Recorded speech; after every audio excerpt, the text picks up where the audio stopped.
ونصلي على رسوله الكريم اما بعد بسم اللہ الرحمن الرحیم۔ دروس البلاغہ کا سبق ہے۔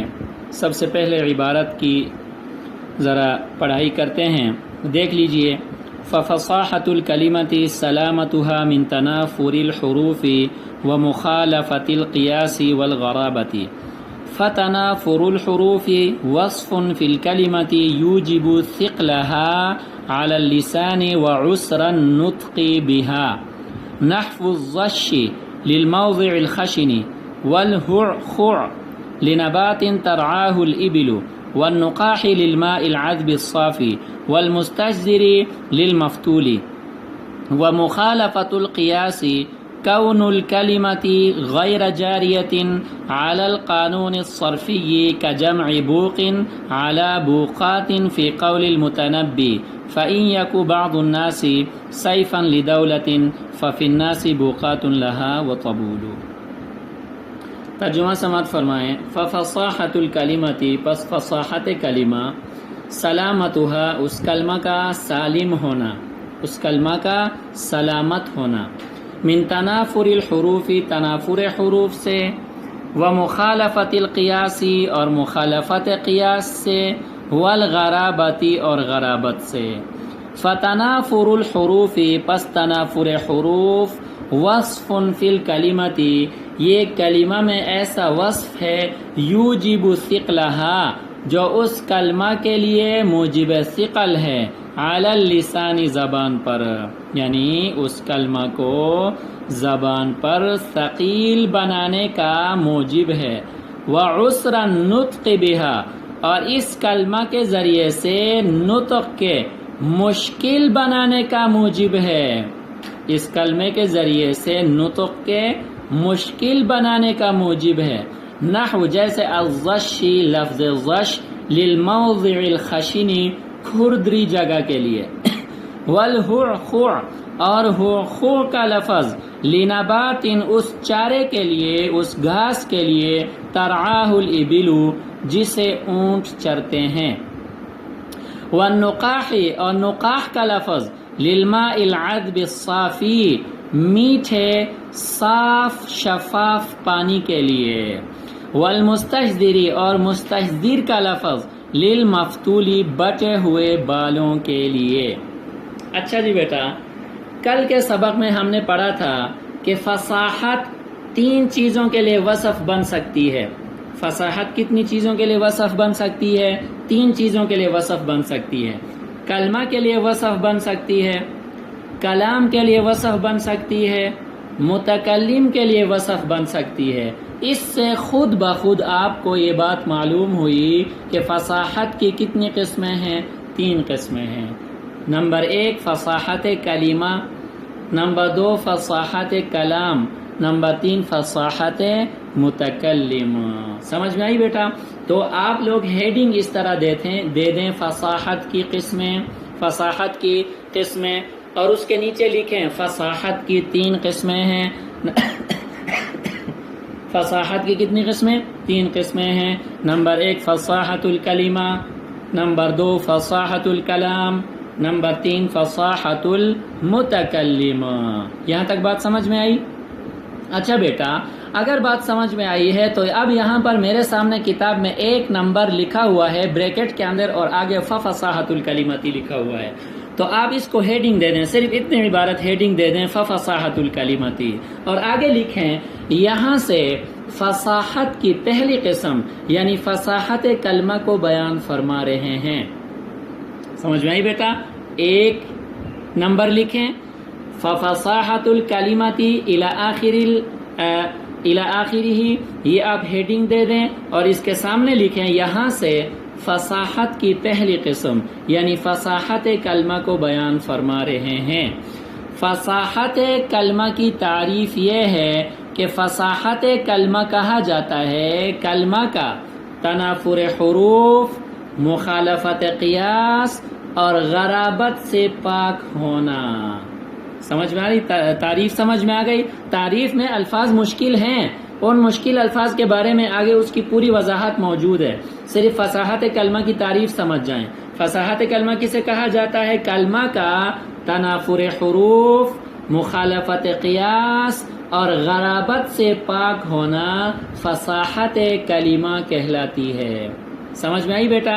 یا اس سے آسان کر کے میں آپ کو بتاتا ہوں، کلمہ کا 3 عیوب سے پاک ہونا فصاحت کلمہ کہلاتی ہے۔ کلمہ کا 3 عیوب سے پاک ہونا کیا کہلاتی ہے بیٹا؟ فصاحت کلمہ۔ اور وہ 3 عیوب کیا ہیں؟ تنافر حروف، مخالفت قیاس، غرابت۔ یہاں تک آپ کو بات سمجھ میں آئی؟ دیکھیں، فصاحت الکلمتی مضاف الیہ مل کر مبتدا ہیں۔ اچھا بیٹا، سلامتها من تنافر الحروف، یہ سلامتها مضاف الیہ مل کر من تنافر الحروف، اس کے ساتھ جو ہے نا جار مجرور مل کر یہ کیا ہے؟ معطوف علیہ ہیں۔ ومخالفت القیاس، سلامتها یہ مضاف الیہ مل کر جو ہے نا وہ کیا بنتے ہیں؟ ابھی اس کو خبر نہ بنائیں، من تنافر الحروف، یہ تنافر حروف جو ہے نا بیٹا یہ معطوف علیہ ہے، اس لیے مخالفت القیاسی یہ مضاف الیہ مل کر اس کا عطف تنافر حروف پہ ہو رہا ہے، والغرابتی اس کا عطف ہو رہا ہے مخالفت القیاسی پر، تو یہ تمام معطوفات مل کر من جارہ کے لیے کیا بنیں گے؟ مجرور بنیں گے۔ تو تنافر الحروف جس طرح مجرور ہے، مخالفت القیاسی اور غرابتی یہ بھی اسی طرح کیا ہوں گے؟ مجرور ہوں گے، اور یہ سب مل کر جو ہے نا بیٹا یہ کیا بنیں گے؟ سلامت جو ہے نا یہ کیا ہے؟ مصدر ہے۔ سمجھ میں آ گئی کہ نہیں؟ شبہ فعل ہے، تو یہ مصدر کے ساتھ متعلق ہوں گے، اور یہ اپنے متعلقات کے ساتھ مل کر کیا بنے گی؟ خبر بنے گی فصاحت الکلمتی مبتدا کے لیے۔ تو ترجمہ اس طرح ہوگا، فصاحت کلمہ کہا جاتا ہے کلمہ کا تنافر حروف، مخالفت قیاس اور غرابت سے پاک ہونا۔ یہ سمجھ میں آ گئی بیٹا؟ تو فصاحت کلمہ معرف ہے، سلامتها من تنافر الحروف الى آخر العبارہ، یہ اس کے لیے ہے بیٹا کیا ہے؟ تعریف ہے۔ یہاں تک سمجھ میں آئی بات؟ دیکھیں، معرف کو سمجھنا موقوف ہوتا ہے تعریف پر۔ معرف کو سمجھنا کس پر موقوف ہوتا ہے؟ تعریف پر۔ دیکھیں، کوئی معرف جو ہے نا اس کو آپ تب سمجھیں گے جب اس کی تعریف ہو۔ سمجھ میں آئی کہ نہیں آئی؟ اب مثال کے طور پر آپ لوگ کلمہ کو لے لیں، جب آپ لوگوں نے کلمہ کی تعریف نہیں پڑھی تھی تو آپ سمجھ رہے تھے کہ کلمہ سے مراد جو ہے نا وہ 6 کلمے ہیں، پہلا کلمہ طیب، دوسرا کلمہ شہادت، تیسرا کلمہ تمجید، ایسی بات ہے کہ نہیں ہے؟ یہی بات ہے۔ اور جب آپ نے کلمہ کی تعریف نحو میں جا کر جو ہے نا وہ کیا پڑھی؟ الکلمۃ لفظ وضع لمعنى مفردا مفرد مفردون، سمجھ میں آئی کہ نہیں؟ اب دیکھیں، الکلمہ آپ کے پاس معرف ہے، لفظ وضع لمعنى مفرد آپ کے لیے کیا ہے بیٹا؟ تعریف ہے۔ جب آپ کو کلمہ کی تعریف کا نہیں پتا تھا، آپ سمجھ رہے تھے کہ کلمہ سے مراد لا الہ الا اللہ محمد رسول اللہ ہے، لیکن جب نحوی کلمہ اصطلاح میں آپ نے پڑھ لیا، اس کی تعریف ہو گئی، تو کلمہ معرف ہے اور لفظ وضع لمعنى مفرد اس کی کیا ہے؟ تعریف ہے۔ تو بیٹا میں عرض کر رہا تھا کہ معرف کو سمجھنا موقوف کس پر ہے؟ تعریف پر ہے۔ تعریف کے بغیر معرف آپ کو سمجھ میں نہیں آئے گا۔ سمجھ میں آئی بیٹا؟ اور تعریف کو سمجھنا کس پر موقوف ہے؟ الفاظ تعریف پر۔ اگر تعریف کے الفاظ آپ کو سمجھ میں نہیں آئے تو تعریف آپ کو سمجھ میں نہیں آئے گی۔ سمجھ میں آئی؟ اگر تعریف نہیں ہوئی، معرف آپ کو سمجھ میں نہیں آئے گی۔ تعریف ہوئی، الفاظ آپ کو پتہ نہیں ہے تو تعریف آپ کو سمجھ میں نہیں آئے گی۔ اس لیے ہر جگہ یہ اصول ہے کہ معرف کو سمجھنا موقوف ہوتا ہے تعریف پر، اور تعریف کو سمجھنا موقوف ہوتا ہے الفاظ تعریف پر۔ یہاں تک آپ کو بات سمجھ میں آئی ہوگی۔ معرف کو سمجھنا موقوف ہے تعریف پر، تعریف کو سمجھنا موقوف ہے بیٹا الفاظ تعریف پر۔ الفاظ تعریف میں سے بعض الفاظ کیا ہوتے ہیں بیٹا؟ آسان ہوتے ہیں۔ سمجھ میں آ گئی کہ نہیں؟ بدیہی المطلب ہوتے ہیں، اس میں کسی جو ہے نا وہ تفصیل کی ضرورت نہیں ہوتی، اور بعض الفاظ مشکل ہوتے ہیں۔ بعض الفاظ کیا ہوتے ہیں میرا بیٹا؟ مشکل ہوتے ہیں۔ اب دیکھیں، فصاحت الکلمتی، ہم فصاحت کلمہ کی تعریف بیان کر رہے ہیں، لہذا فصاحت کلمہ ہمارے پاس معرف ہے۔ ٹھیک سمجھ میں آئی بیٹا؟ سلامتها من تنافر الحروف سے لے کر والغرابتی تک یہ الفاظ تعریف ہیں۔ کیا ہے میرا بیٹا؟ الفاظ تعریف۔ الفاظ تعریف میں سے سلامتھا، یہ تو بدیہی لفظ ہے، پاک ہونا، سالم ہونا، سلامت ہونا، سمجھ میں آگئے کہ نہیں؟ اس کی وضاحت کی ضرورت نہیں۔ اب آگے 3 الفاظ ہیں وہ مشکل ہیں۔ الفاظ تعریف میں سے کتنے الفاظ مشکل ہیں بیٹا؟ الفاظ تعریف میں سے کتنے الفاظ مشکل ہیں؟ 3 مشکل ہیں۔ نمبر 1 تنافر حروف، مشکل ہے کہ نہیں ہے؟ تنافر حروف کی آپ لوگوں نے پہلے کہیں تعریف پڑھی ہے کہ نہیں پڑھی؟ نہیں پڑھی، تنافر حروف۔ نمبر 2 مخالفت القیاس، مخالفت القیاس لفظ مشکل ہے، سمجھ میں آ گئی کہ نہیں آئی؟ اس کی تعریف آپ لوگوں نے نہیں پڑھی۔